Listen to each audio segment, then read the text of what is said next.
Quelles sont vos principales sources pour connaître le Xizang?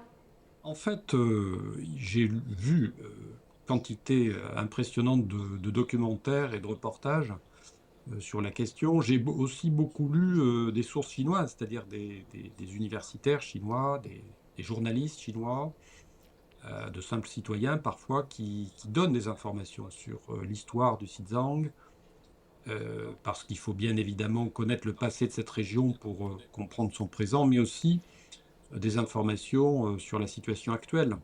Sur les progrès très importants en matière de développement économique, social et culturel accomplis par cette région de Chine depuis plusieurs années maintenant. Et je crois que c'est précisément la question dont il faut débattre. Quel est l'avenir du Xinjiang compte tenu de son passé, de son présent? Et peut-on, comme le font certains, dissocier l'avenir de cette région, le Xinjiang, de l'avenir de la Chine elle-même? Et selon vous, pourquoi le Xizang est-il resté si longtemps un outil de guerre de l'information dans certains récits médiatiques? Quels sont les véritables euh, objectifs derrière cela?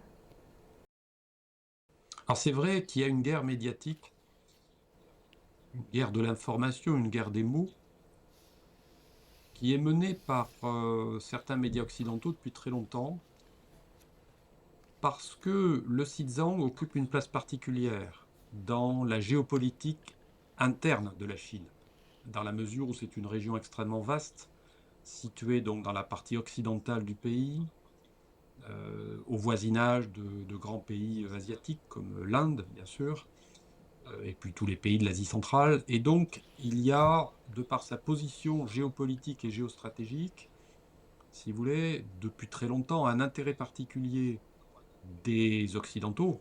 Quand je dis les Occidentaux, je parle des gouvernements occidentaux, pour cette région dont ils pensaient pouvoir la détacher de la Chine. Le- la vérité, c'est que, en réalité, cette stratégie qui a toujours cherché à dissocier le Xinjiang de la Chine est une stratégie très ancienne. Elle ne date pas du XXe siècle. Dès le XIXe siècle, les Britanniques en particulier avaient tenté de s'introduire au Xinjiang et s'étaient heurtés d'ailleurs à la résistance des forces armées de l'Empire Qing finissant à l'époque.